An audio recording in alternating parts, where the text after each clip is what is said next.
नमस्कार दोस्तों, मैं हूं सागर और आप सभी का बहुत बहुत स्वागत है आज के अपने इस वीडियो में।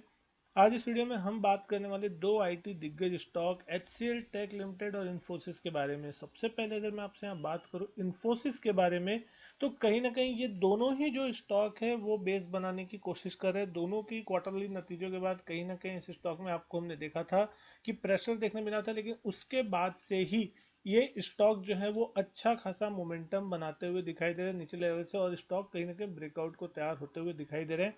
और अगर यहाँ से ब्रेकआउट होता है तो कहीं ना कहीं एक अच्छा रिटर्न जो है आने वाले कुछ महीनों में इस स्टॉक में देखने को मिल सकता है। डाउन साइड रिस्क जो है वो यहाँ पे थोड़ी कम देखने को मिलती है, क्योंकि कहीं ना कहीं वैल्यूएशन जो है वो बहुत ही अट्रैक्टिव साइड में देखने को मिल रही है। सबसे पहले अगर हम बात करें इन्फोसिस की, तो 1470 के आसपास क्लोजिंग करने के आधे परसेंट की तेजी के साथ स्टॉक बंद हुआ है। 1733 का 52 वीक हाई है, वहां से स्टॉक लगभग अभी भी बहुत नीचे कारोबार करता हुआ दिख रहा है। हाल में जो नतीजे आए थे उसका एक करेक्शन देखने को मिला था, लेकिन उस लेवल से स्टॉक में एक अच्छी रिकवरी भी जो है निचले लेवल से देखने मिली। उसी दिन बेस बनाया था। आज के दिन की भी रेंज देखिए, 1460 का लोअर रेंज है और 1480 का अपर रेंज है। यहाँ पे एक और सबसे बड़ी इंपॉर्टेंट चीज है, 31 मई यहाँ पे एक्स डेट है। 28 रुपए का जो डिविडेंड है वो आपको आता हुआ दिखाई देगा। उसकी एक्स डेट जो है वो आपको देखने मिलेगी 31 मई को। 20 रुपए का डिविडेंड था फाइनल डिविडेंड, और 8 रुपए का स्पेशल डिविडेंड, तो वो एडजस्टमेंट जो है वो आपको 31 मई के दिन होते हुए दिखाई देंगे। और उसका एडजस्टमेंट फ्यूचर्स में भी आपको होता हुआ दिखाई देगा। आज यहाँ वॉल्यूम भी शानदार थे, लगभग 58 लाख 21 हजार शेयरों के आसपास का। वैल्यूएशन अगर आप इसी स्टॉक की देखते हैं तो कहीं ना कहीं आईटी स्टॉक्स में आपको एक अच्छा वैल्यूएशन देखने मिल रहा है। 6 लाख 10 हजार करोड़ के आसपास का मार्केट कैप है। 3.1% के आसपास की डिविडेंड यील्ड है, तो 3% से ज़्यादा का डिविडेंड यील्ड इस स्टॉक में मिल जाता है। ईपीएस 63 के आसपास का 23 के प्राइस टू अर्निंग मल्टीपल पे स्टॉक ट्रेड करता हुआ दिख रहा है, तो कहीं ना कहीं वैल्यूएशन वाइज ये स्टॉक जो है वो आपको कंफर्ट देता है। वहीं अगर हम बात करें दूसरे स्टॉक की दिग्गज, तो एचसीएल टेक लिमिटेड, यहाँ पे भी ऊपरी लेवल से एक अच्छा खासा करेक्शन इस स्टॉक में हो चुका है, और अब ये भी एक अट्रैक्टिव जोन में आपको आता हुआ दिखाई दे रहा है। एचसीएल टेक की बात करें, 1350 के आसपास आज क्लोजिंग आती हुई दिखाई दी है। 52 वीक हाई देखेंगे तो लगभग 1697 यानी कि 1700 के आसपास का 52 वीक हाई है। वहां से स्टॉक लगभग लगभग 350 400 रुपये झटक चुका था, यानी कि अब लोएस्ट लेवल के आसपास है। तो यहाँ से ज्यादा डाउन साइड रिस्क अब देखने को नहीं मिलती, क्योंकि कंपनी की जिस तरीके की कमाई और सारी चीजें हैं वो यहाँ पे कंफर्ट अब देती हुई दिखाई देगी इस प्राइस पे।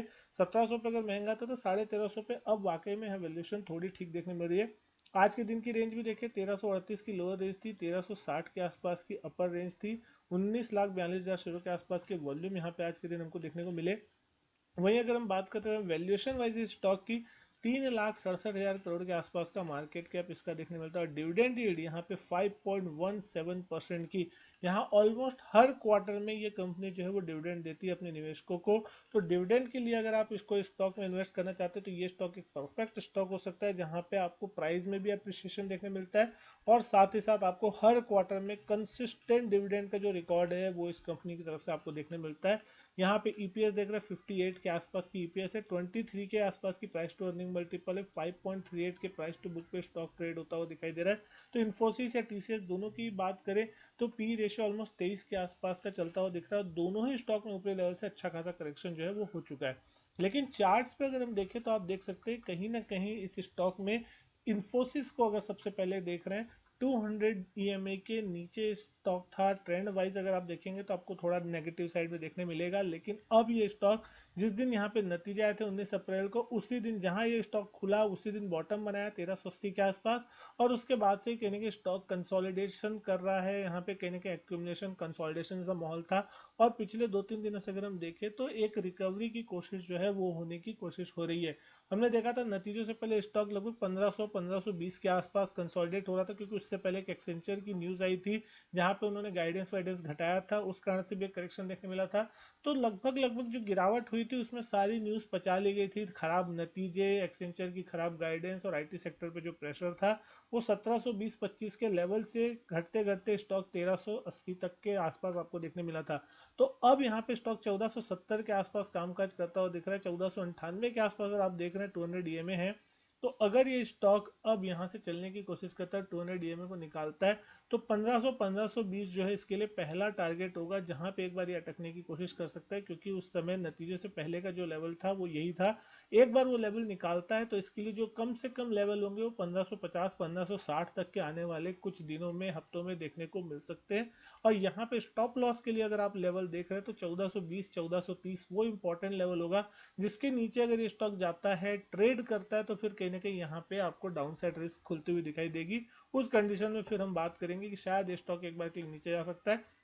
लेकिन यहाँ पे जो नीचे की जो सपोर्ट रेंज है वो 1350 से 1380, वो एक बहुत स्ट्रॉन्ग सपोर्ट जोन है, जिसको आप मान के चल सकते हैं कि अगर उस लेवल के आसपास आता है तो बहुत अच्छी इन्वेस्टमेंट अपॉर्चुनिटी होगी इस स्टॉक में, क्योंकि उससे ज़्यादा नीचे जाने के चांसेस नहीं देखने को मिलते। अब एक्स्ट्रा ऑर्डिनरी कुछ मार्केट में हो जाए तो वो एक अलग बात है, लेकिन डेफिनेटली प्राइस वाइज या वैल्यूएशन वाइज अगर आप देखेंगे तो एक अच्छा खासा यहाँ पे वैल्यूएशन इस स्टॉक में देखने को मिलता है। वहीं अगर हम बात करें दूसरे स्टॉक HCL टेक की, तो HCL टेक में भी आपको उसी तरीके का सेम पैटर्न देखने मिलेगा। हालांकि स्टॉक पिछले साल अच्छा आउट परफॉर्मर था। पिछले साल के अप्रैल से अगर आप देखें तो 1000 रुपए के आसपास से स्टॉक चलना चालू किया, 1700 रुपए तक के जो हाई थे वो लगे थे फरवरी के आसपास इस स्टॉक में, और उसके बाद से ही कहीं ना कहीं इस स्टॉक में करेक्शन देखने को मिला है। और फाइनली अगर हम देख रहे हैं अभी, जैसे ही इस कंपनी के नतीजे आए थे 26-27 अप्रैल के आसपास, तो इस स्टॉक में गैप डाउन हुआ था, और उसके बाद से स्टॉक कहीं ना कहीं नेगेटिव साइड पे कारोबार कर रहा है। 1305-1310 की रेंज में इस स्टॉक ने बेस बनाने की कोशिश की है मोटा मोटी, और अभी स्टॉक 1350 के आसपास चल रहा है। तो निचले लेवल से कोई खास रिकवरी अभी तक फिलहाल स्टॉक में बनी नहीं है, ये स्टॉक खाली अभी नीचे की तरफ बेस बनाने की कोशिश कर रहा है। तो यहाँ पे डाउन साइड रिस्क के नाम पे अगर आप देख रहे हैं 1300-1310 एक स्टॉप लॉस का लेवल हो सकता है, यानी कि यहाँ से 40 रुपए के आसपास की मैक्सिमम रिस्क है। अगर इसके नीचे जाता है तो यहाँ पे ये ट्रेंड जो है, डाउन ट्रेंड, ये कंटिन्यू रहता हुआ आपको दिख सकता है। 200 EM में भी आप देख सकते हैं 1400 के आसपास चलता हुआ दिख रहा है। 40 रुपए के आसपास की डाउन साइड रिस्क है, लेकिन अगर यहाँ से स्टॉक में एक रिकवरी देखने मिलती है 1350-60 के ऊपर, अगर स्टॉक ब्रेकआउट देता है और एक रिकवरी आती है यहाँ पे, तो कहीं ना कहीं ये स्टॉक एक बार जो अपने नतीजों के टाइम पे चार्ट पे गैप बनाया था 1467 से लेके 1436 के आसपास को, तो यहाँ से लगभग 100-125 रुपए तक की एक तेजी जो है स्टॉक में देखने को मिल सकती है, अगर ये 200 EMA पार करके चलने की कोशिश करता है। क्योंकि ऊपरी लेवल से अगर हम देखें तो 1700 के आसपास से लगभग 1300 रुपए ने 400 रुपए के आसपास का एक बड़ा करेक्शन जो है वो इस स्टॉक में हो चुका है। दिग्गज स्टॉक है, तो दिग्गज स्टॉक्स में ऐसा नहीं होता कि ऊपरी लेवल से कोई स्टॉक एकदम आधा हो जाएगा। ऊपरी लेवल से 10%, 15%, 20% के आसपास का भी करेक्शन अगर स्टॉक में हो जाता है तो वो एक अच्छा खासा करेक्शन कहलाता है। अब 1700 के मुकाबले अगर स्टॉक 1300 आ गया ना, 400 रुपए करेक्शन हो गया, ना कि आप मोटा मोटी मांग चल सकते हैं 20 से 25% के आसपास का जो करेक्शन है ऊपरी लेवल से आ चुका है। तो वो एक सेफेस्ट आपको अपॉर्चुनिटी दे रहा है, नहीं जिन लोगों ने पहले एंट्री नहीं की थी उसको एक बार एंट्री लेने का अपॉर्चुनिटी मिल रहा है। और ऐसा बिल्कुल नहीं है कि इस कंपनी में कमाई नहीं हो रही है, ये काम नहीं कर रही है।